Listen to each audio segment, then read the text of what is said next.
So, hi friends मु मधु welcome करुच्ची आज एक नुआ वीडियो को। तो फास्ट ऑफ ऑल समस्त को मोर प्रणाम।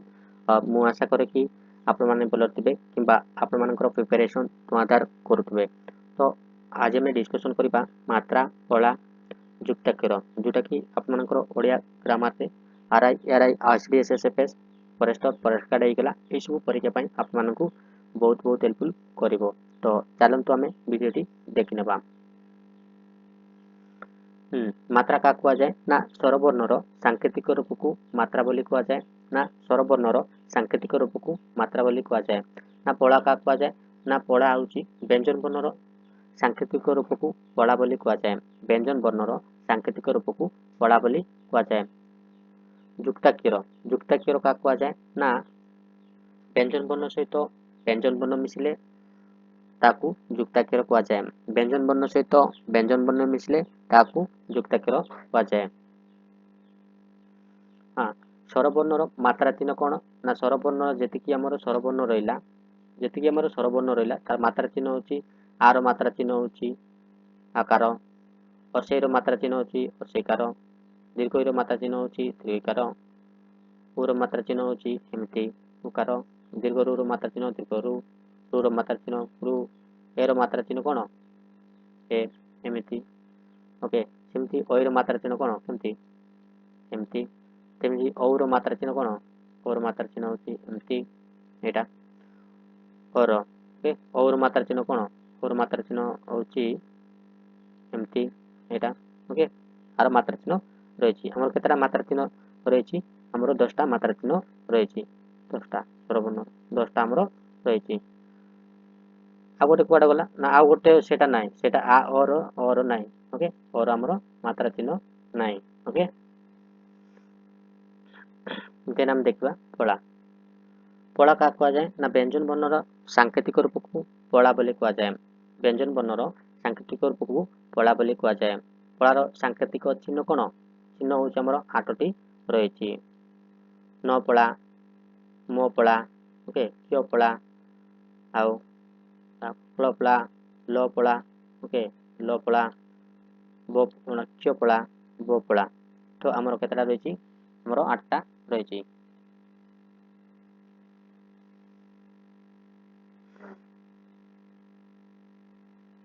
एमती माने क्न क युक्त न क्न ओके सेमती क युक्त मो क्नमो ओके सेमती र पला केमती क युक्त र क्ल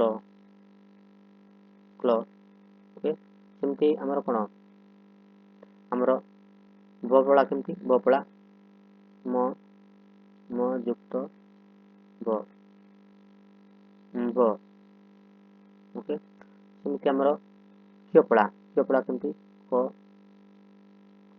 युक्त य कौन क्योपड़ा ओके। देन युक्ताक्षर जदि डेफिनेशन जदि पचारा युक्ताक्षर क्या कहुए व्यंजन वर्ण सहित व्यंजन वर्ण मिसिले आम युक्ताक्षर कहवा व्यंजन वर्ण सहित व्यंजन वर्ण मिसिले आम युक्ताक्षर बोली कहवा। अनुनासिक युक्ताक्षर प्रत्येक वर्गर पंचम वर्ण सहित से वर्गर अन्य वर्ण मानकर संजोग सृष्टि युक्ताक्षर को अनुनासिक युक्ताक्षर कहुए। प्रत्येक वर्गर पंचम वर्ण सहित आमर पंचम वर्ण रही ना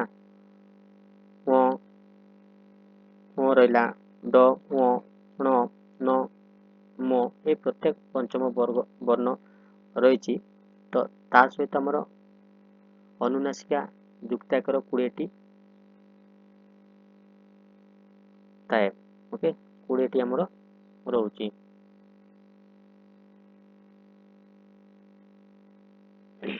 अनुनासिका युक्त वर्ण भी कहुए ओके आमर प्रत्येक वर्णर पंचम वर्ण सहित से वर्णर अन्य वर्ण मानकर संजोग सृष्टि युक्ताक्षर को कौन कहुए अनुनासिक युक्ताक्षर बा अनुनासिक युक्त वर्ण बोली कहुए ना अनुनासिक ବର୍ଗ ବ୍ୟଞ୍ଜନର ଶେଷ 5ଟି ଅକ୍ଷର କ'ଣ କୁହାଯାଏ ନା ଅନୁନାସିକ ବୋଲି କୁହାଯାଏ। ସେଇ ଅନୁନାସିକ କ'ଣ ଙ ඤ ନ ନ ମ ଏ 5ଟି ବର୍ଗ ନା, ତ ତା ଅନୁନାସିକ ଯୁକ୍ତାକ୍ଷର ଆମର କ'ଣ ସଂଯୋଗରେ ଆମର ସୃଷ୍ଟି ହେଉଛି କ'ଣ ଅନୁନାସିକ ଯୁକ୍ତାକ୍ଷର। ଆମର ଅନୁନାସିକ ଯୁକ୍ତାକ୍ଷର କେତେଟା ରହିଛି 20ଟି ଆମର ରହିଛି 20ଟି ଆମର ରହିଛି 20ଟି। ଯେମିତି ଙ ସହିତ ଆମର କ ମିଶିଲେ କ'ଣ ଅଙ୍କ ହେଇଗଲା, ଙ ସହିତ ଆମର କ ମିଶିଲେ କ'ଣ ଅଙ୍ଗ ହେଇଗଲା, ଅଙ୍କ ହେଇଗଲା। ଓକେ, ସେମିତି ଙ ସହିତ ଆମର ଗ ମିଶିଲେ କ'ଣ ହେଇଗଲା ଅଙ୍ଗ ହେଇଗଲା। ସେମିତି ଙ ସହିତ ଘ ମିଶିଲେ କ'ଣ ହେଲା ଅଙ୍ଗ ହେଇଗଲା।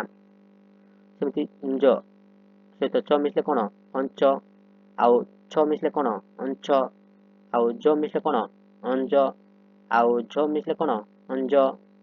ସେମିତି ଣ ସହିତ ଟ ମିଶିଲେ କ'ଣ ଅଣ୍ଟ, ଆଉ ଠ ମିଶିଲେ କ'ଣ ଅଣ୍ଠ, ଆଉ ଡ ମିଶିଲେ କ'ଣ ଅଣ୍ଡ, ଆଉ ଡ଼ ମିଶିଲେ ଅଣ୍ଡ। ସେମିତି ନ ସହିତ ତ ମିଶିଲେ ଅନ୍ତ ହେଇଗଲା। ସେମିତି ନ ସହିତ ଆମର ତ ମିଶିଲେ ଅନ୍ତ ହେଇଗଲା। ନ ସହିତ ଆମର ଦ ମିଶିଲେ ଅନ୍ଧ ହେଇଗଲା। ନ ସହିତ ଆମର ଦ ମିଶିଲେ କ'ଣ ଅନ୍ଧ ହେଇଗଲା। ମ ସହିତ ଆମର କ'ଣ ପ ମିଶିଲେ କ'ଣ ଅମ୍ପ ହେଇଗଲା।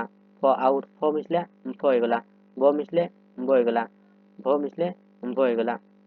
ଓକେ, ସେମିତି ଆମର ଅନୁନାସିକ ଯୁକ୍ତାକ୍ଷର 20ଟା ଆମର ରହିଛି।